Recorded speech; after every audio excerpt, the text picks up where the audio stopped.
이재명 민주당 대표는 당내에서 찬반이 치열하게 갈렸던 금융투자소득세를 결국 폐지하기로 결정했다고 밝혔습니다. 원칙과 가치에 따르면 고통이 뒤따르더라도 시행해야 하지만 현재 주식시장이 너무 어렵다며 결정 배경을 설명했습니다. 지금 현재 대한민국 주식시장이 너무 어렵고 아쉽지만 정부 여당이 밀어붙이는 금융투자소득세 폐지에 동의하기로 했습니다. 금투세 시행을 미루거나 고쳐서 시행할 경우 정부 여당이 끊임없이 정쟁 수단으로 활용한다는 점도 문제였다고 말했습니다.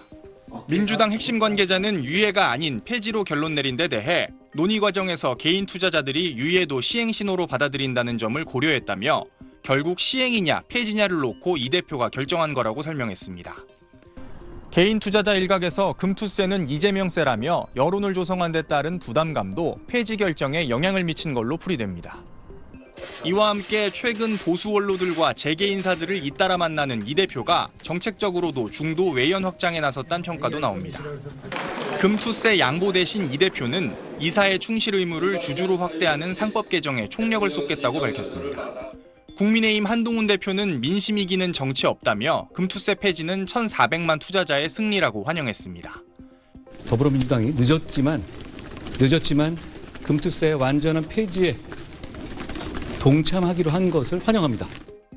국민의힘은 이번 달 본회의에서 금투세 폐지를 담은 소득세법 개정안 처리를 위해 민주당과 협상에 착수하기로 했습니다. SBS 박찬근입니다. 민주당의 금투세 폐지 결정이 전해진 오늘 오전 9시 40분. 오름세로 시작했던 코스피, 코스닥이 갑자기 상승폭을 키웁니다. 코스피는 1.8%, 개인 투자자 매매 비중이 높은 코스닥은 더 크게 반응해 3.4% 급등한 채 장을 마쳤습니다.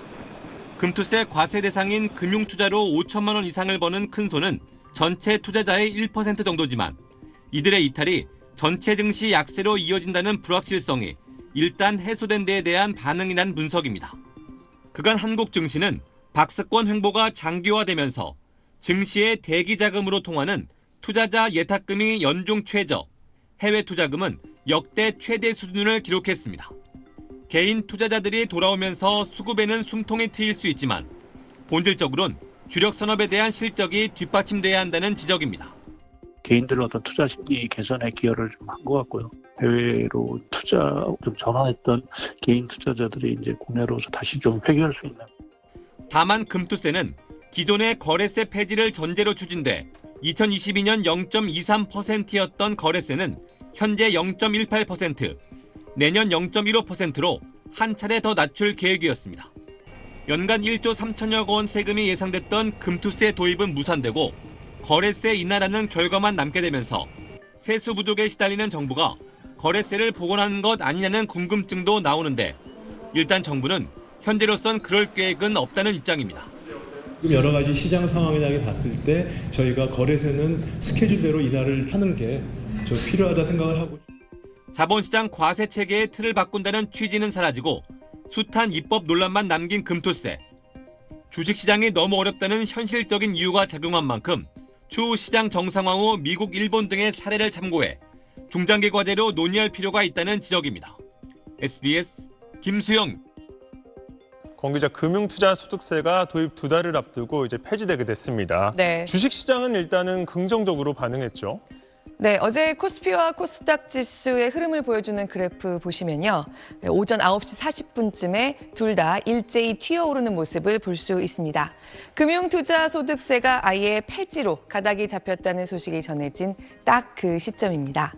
코스닥은 주가 폭락 사태가 있었던 지난 8월 초 이후로 3개월 만에 가장 상승폭이 큰 날이었습니다. 도대체 금융투자소득세 시행 여부는 언제 어떻게 결정이 나는 거냐. 그러니까 폐지에 찬성하느냐 아니냐를 떠나서 불확실한 상태가 너무 오래 이어진다는 게 최근에 한국 증시의 매력이 더욱 떨어졌던 큰 이유 중에 하나로 꼽혔는데요. 그동안 정부 여당이 주장해온 금투세 폐지에 반대했던 민주당이 폐지를 전격적으로 당론 채택하면서 일단 불확실성은 제거됐고요. 이달에 국회 본회의에서 폐지 처리까지 빠르게 진행될 걸로 보입니다. 반면에 금투세를 도입하기로 한 대신 단계적으로 세율을 낮춰가던 중이었던 증권거래세는 일단 인하를 예정대로 진행하겠다는 게 지금까지의 정부 입장입니다. 그동안은 코스닥 중심으로 거래가 위축이 많이 되었었는데 주된 요인 중 하나였던 이 과세 불확실성 이게 해소되었으니까 눌렸던 심리가 일정 부분 회복되면서 거래에 조금 살아나고 그 중소형주 중심으로 어느 정도 안정적인 수급 여건 기반을 다져간다 이렇게 보고 있습니다. 네, 결국 한 번도 실행된 적 없이 바로 폐지되게 됐네요. 이 개인 투자자들의 반발이 컸던 것도 영향이 있겠죠. 네, 금투세는 4년 전인 2020년에 입법되기는 했는데요. 유예를 거듭하다가 실행된 적 없이 결국 폐지로 마감하게 됐습니다.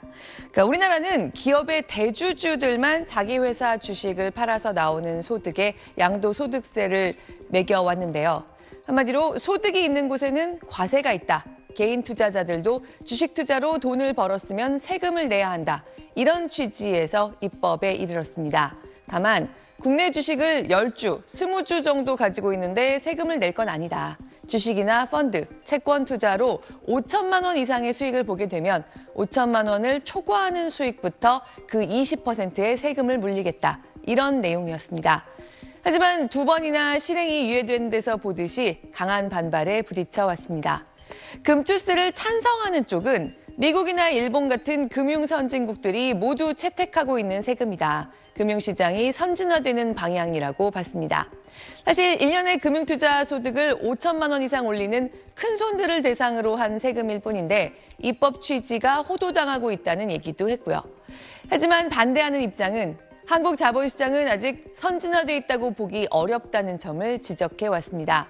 안 그래도 이른바 한국 증시 저평가, 코리아 디스카운트가 존재하는 상황에서 해외 주식도 국내 주식만큼 쉽게 사고 팔 수 있게까지 되다 보니까 올해 상반기에 개인 투자자들이 국내 주식은 7조 5천억 원어치를 순매도하고 미국 주식은 11조 원 넘게 순매수했을 정도로 한국인들마저 우리 증시를 빠르게 벗어나고 있기는 합니다. 그런데 세금까지 미국처럼 매기게 되면 한국 증시의 매력은 더욱 떨어진다는 거였죠. 그리고 이른바 큰 손들이 내게 되는 세금은 맞지만 그들이 한국 증시에서 금투세까지 내야 하면 다른 데 투자하겠다는 움직임이 이어질 경우에 소액주주들, 특히 코스닥 시장 같은 곳은 엄청난 영향을 받을 수 있다고 얘기해 왔습니다. 네, 어제 오름세를 보면 호재긴 했던 것 같은데 우리 주식시장이 더 건강해지려면 숙제가 아직 많이 남아있잖아요. 네, 증시에 장시간 존재했던 불확실성이 사라진 건 확실히 긍정적인 방향입니다. 하지만 한국 증시가 올해 들어서 전쟁 중인 우크라이나나 이스라엘 증시보다도 수익률이 떨어집니다. 세계 주요 20대 경제국들 중에서 한국 증시가 꼴찌인데 이런 상황이 금투세 폐지만으로 지속적인 반등세를 보일 거다. 이렇게 말하기는 어렵습니다. 결국 핵심은 경제의 기초 체력이고 자본시장의 진짜 선진화가 먼저 필요하다는 겁니다. 결국 기업들의 성장성, 실적이 제일 중요하고요. 배당 같은 주주 환원도 잘 돼야 한다. 무엇보다도 대주주들의 이익에 따라서 주가가 좌지우지 될 수 있는 나라. 재벌들의 이해관계가 소액주주들에 우선한다라는 이미지를 제대로 지울 수 있도록 지배구조 개선이 이루어져야 한다는 게 전문가들의 공통된 지적입니다. 옳은 방향이냐 그런 제대로 된 토론이 좀 이루어졌으면 좋겠고 그런 토론이 이루어지려면 좀 삐그덕거릴 수 있는 거죠. 그걸 가지고 뭐 왜 내 밑에 부하였고 내가 법무부 장관도 시켜주고 내가 비대위원장도 시켜줬는데 내 말 안 들어 쟤는 내 부하인데 이런 식으로 생각하면 안 되는 거죠. 박근혜 정부 때도 그런 소통이 이루어지지 않았거든요. 김무성 대표나 유승민 원내대표. 그럼요. 제가 원내대표 그만두기 며칠 전에 그때 당시에 비서실장한테 내가 좋다 내 그만두려고 하는데 그만두기 전에 내 대통령 한번 만나서 진짜 민심을 가감없이 전하고 싶다 이런데 내가 만나고 싶다는 이야기를 대통령한테 전하지도 못하더라고요. 그래요? 그러니까 그렇게 이게 막 무슨 되게 딱딱한 거예요. 지금 용산이 그런 거거든요. 대통령 맨날 경로하고 화내고 뭐 쌍욕하고 이러시니까 밑에 사람들이 무슨 말을 제대로 하겠습니까? 다들 목 내놓고 말해야 되는 형편인데 그런데 당이라도 이럴 때는 잘 나갈 때는 관계없어요. 대통령 지지가 굉장히 높고 이럴 때는 그냥 서로 협력해서 가면 되는데 지금 최대 위기인데 당이 그러면 민심을 전하는 창구인데 당연히 전해야죠. 저는 지금보다 어떻게 뭐 더 적극적으로 해야 된다고 생각하고 지금요. 윤핵관이나 대통령에 가까운 국회의원들 우리 국민의힘에 그런 사람들 지금 정신 차려야 됩니다. 지금 내 라디오 그 방송에 나와서 이상한 소리만 하던데. 예?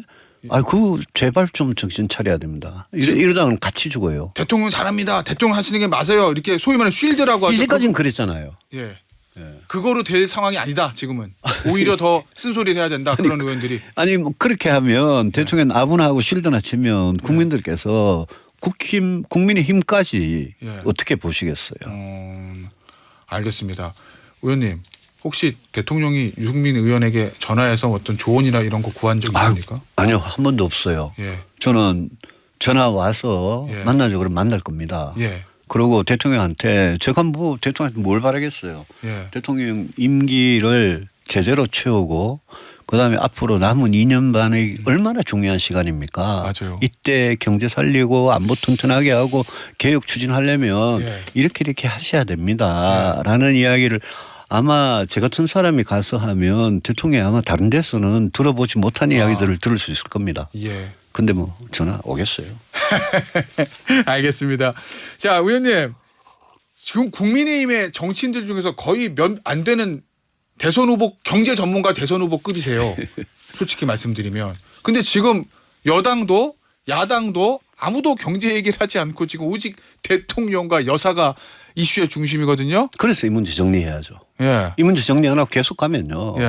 뭐 나라도 진짜 큰일 납니다. 지금 경제 민생이 얼마나 중요한데 언제까지 우리가 김건희, 명태균 여기에 묶여 있을 겁니까?